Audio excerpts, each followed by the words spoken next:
سلام به همه بچهای ایستگاه بعدی، امیدوارم که حالتون خوب باشه. سلام بچه ایستگاه بعدی، من مجتبی هستم. امروز حسامو بالاخره از هلیفکس کشوندیم این ور سمت خودمون و فکر کنم یه چند تا ویدیوی بغل هم خواهیم داشت و امیدوارم که کیفیت خوب باشه، که چون مشکل صدا یه سری جاها داشتیم و قطعا تو این ویدیو خیلی بهتر خواهد بود. و اینکه بعد از یه مدتی هم که وقفه افتاده بود تو کانال، دوباره قراره با قدرت ادامه بدیم، برگردیم. دقیقاً. خب توی این تقریبا 3-4 ماهی که هیچ ویدیو نداشتیم خیلی اتفاق افتاده و میخوایم دوباره همونجوری که روند چنل بود بیایم تاپیک به تاپیک صحبت بکنیم. اولین تاپیکی که داریم در مورد PGWP میخوایم صحبت کنیم. مثلا خب یه دقیقه اول یه بک‌گراندی بدیم که تو این چند ماه چه اتفاقاتی افتاده. یکی اینکه مجتبی دفاع کرده و الان خودش PGWP هم اپلای کرده و حالا قرار موضوع اول در مورد PGWP باشه. بعدش هم یه اتفاقی هم افتاده تو این مدت، این ورک پرمیت ایرانیا بوده که اونم حالا قرار براش حالا یه ویدیو یا شاید حتی 2 تا ویدیو جا داره چیز بکنه. حالا چون یه سری فیام واسه ایرانیا حذف شده، حالا یه سری استثنا هست که اونو توی ویدیو صحبت کنیم یا 2 تا ویدیو. و موضوع دیگه چی؟ منم قراره یه کار خوبی نکرده حسام، ولی هم جاب پیدا کردم و هم احتمال داره که پی اچ دی رو دراپ بکنم. حالا تو ویدیو خودش صحبت می‌کنیم. موضوع امروز درباره PGWP. حالا میخوای توضیح بده PGWP چیه و چجوری واجد شرایط میشه، مدتش چقدره؟ پست گریجویشن ورک پرمیت.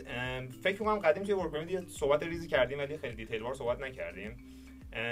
از اسمش معلومه پست گریجویشن ورک پرمیت. تو اینجا اگر توی خاک کانادا دکترا بگیری یا حالا هر چی ارشد هم بگیری، میتونی واسه ورک پرمیت اقدام بکنی. واسه پی اچ دی و واسه مستر هر پروگرامی که بالای 2 سال باشه ورک پرمیت 3 ساله بهت میدن بعدش و معمولا پروسه خوبیه که هم حالا طبیعتا کار پیدا کنی و یه پروسه خیلی خوبی هم هست که واسه پی آر اقدام بکنی. پس یه همچین در واقع امتیازی داری که میتونی یه ورک پرمیت 3 ساله بعد از فارغ التحصیلی داشته باشی.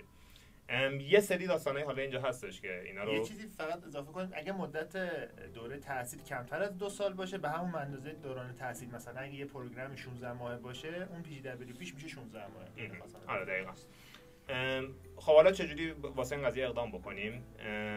یه چند تا نکته بگم. من الان پستاک شروع کردم همین دانشگاه خودمون و یکی از اولین چیزایی که خب یاد گرفتم این بود که تو پستاک رو میتونی با استادی پرمیت هم بخونی و نکته‌ای که داره اون ورک پرمیتی که داری میگیری 3 سالش از روز فارغ التحصیلی نیست. 3 سالش میشه از تایمی که در واقع ایشو میکنن. مثلا واسه من اواخر مارچ بود، تایمی که ایشو شده بود اواخر اپریل بود و از همون اواخر اپریل مثلا 24 مثلا اپریل دقیقاً یادم نیست، 3 ساله تا 24 اپریل مثلا 3 سال بعد 2026 3 سال و 1 ماه 3 سال. نه خب حالا همین رو میخوام بگم دیگه که اونایی که حالا استرسن 3 سال به نظرم فرصت خوبیه واسه اینکه پی آر اقدام بکنی و پی آر رو بگیری و طبیعتا تقریبا فکر می‌کنم همه میگیرن. خیلی عجیبه باشه که نتونی بگیری. یه نکته که هست، خب کسی که پستاک میخوان بخونن اگر استادی پرمیتشون ولید باشه شاید بتونن خب 20 سال بیشتر بکنن، چرا نکنن؟ میتونن با استادی پرمیتشون ثبت نام بکنن پستاکو و به عنوان حتی جاب، یعنی تو تکستو میدی برات جاب اکسپریانس داره حساب میشه ولی واسه پرمیتی. پس میتونید این کارو بکنید، دیرتر اقدام بکنید در واسش. یه چند تا سوال که واقعا نمیدونم که برای PGWP فی داره. اینو الان صحبت بکنیم یا توی اون استثنا حالت عادیش؟ نه حالت عادی داره.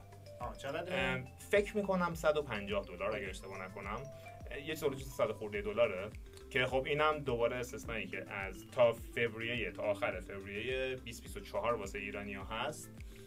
واسه اکستنشن استادی پرمیت، PGWP اکستنشن ورک پرمیت و اصلا اپلای واسه ورک پرمیت و واسه ویزیتور ویزا اکستنشن ویزیتور ویزا فکر میکنم هیچ فی نمیخواد، یعنی ویو شده در واقع فیاش. پس من واسه PGWP ندادم ولی واسه ویزا ویو نشده این فیه. اوکی. پس اونو باید پول بدیم. این تا اینجا میخوای حالا فکر کنم یه ویدیو هم درباره تمدید ویزا داشتی یا پاسپورت رو تمدید کرده بودی؟ پاسپورت. ویزا رو هم تمدید کردی یا نه؟ ویزا رو هم من تمدید کردم ولی اگه میخوایم صحبت کنیم من یه جای دیگه صحبت بکنم چون یه صحبت دیگه دارم در مورد PGWP. خب باشه. تا اینجا سوالی داری؟ نه. خب اوکی. PGWP حالا 2 تا حالت داره. تو اگه بخوای بری سر کار از شروع کارت نیاز داری، یعنی پیپرشو نیاز داری و 2 تا راه داره. یه آنلاین باید اقدام بکنی یا روشی که خیلی مرسومه، یه اسم خوبی دیروز گفتی که میرن لب مرز، فلک پول. آره من اسمشون نمیدونستم، یعنی میدونم لب مرز میرفتی، لب مرز آمریکا میرن و در واقع انگار وارد آمریکا میشی و دوباره میخوای وارد کانادا بشی. موقع ورود به کانادات اون ورک پرمیت رو در واقع میتونی بگیری همونجا آنلاین، همونجا تو لحظه پیپرشو، و خب کار یه روز دیگه، یعنی تو یه روز ورک پرمیت میگیری. ولی یه داستانی که داره، خب ما ایرانیم و طبیعتاً ویزای کانادا ویزای آمریکا نداریم و یه ریجکت می‌خوریم. نه اونم من شنیدم مثلا هیچ چیزی خود با آفیسری که میگی می‌خوای فلک پول بکنی، ولی فلک پول ها سرچ کن فلک پول. فلک پول. آره. اوکی. من یکی از دوستامون این کارو کرد، میگفت اصلا رفتم یارو هیچ کاری هم نکرد، یعنی اصلا مدارکش هم چک نکرد که بیاد بگه. گفت می‌خوام فلک پول بکنم، اومدم اینجا یارو گفت 5 دقیقه بشین بعد برگرد، یعنی اصلا آفیسر مدارکش نگاه نکرد که بخواد ریجکتش هم کنه، اصلا نمیدونن کی اومده. ولی شنیدم که ریجکت می‌کنن و خب یه پنالتی بزرگ هم حتی داره، یعنی میتونن سوالای عجیبی میتونن بپرسن، یعنی اگر آفیسر خب خیلی شانس داره، اگه خیلی اوضاع بد باشه دیپورتت میکنن به کشور خودت، یعنی این دیگه ورست کیس سناریو ترین خیلی بعیده، خیلی بعیده. من نشیدم تا اونجایی که دیده بودم ندیدم، من نشیدم هیچ کس، ولی میتونم که ورست سناریو بیفته. خب چرا حالا من گفتم این موضوع رو میخوام بگم تو PGWP؟ دوباره واسه یه پستاک تو با همون استادی پرمیتی که هستی میتونی در واقع کانترکت پستاکت امضا بکنی، یا حتی با سابمیشن کانفرمیشن ورک پرمیتت، یعنی نیازی به پیپرش در واقع نداری که آفیشال دستت باشه. پس من آنلاین اقدام کردم واسه من گفتم مثلا ریجکت هم نمیخوام بخورم که قطعا با آمریکا میخوام برم در آینده و ریجکت نداشته باشم توی پرونده‌ام، و فکر میکنم واسه من کلا 3 هفته طول کشید پروسش. یه سوالی یکم میخوای میکروفون اون کانفرمیشن فقط برای پستاک اوکی یا هر جا دیگه میخوای کار بکنی اوکیه؟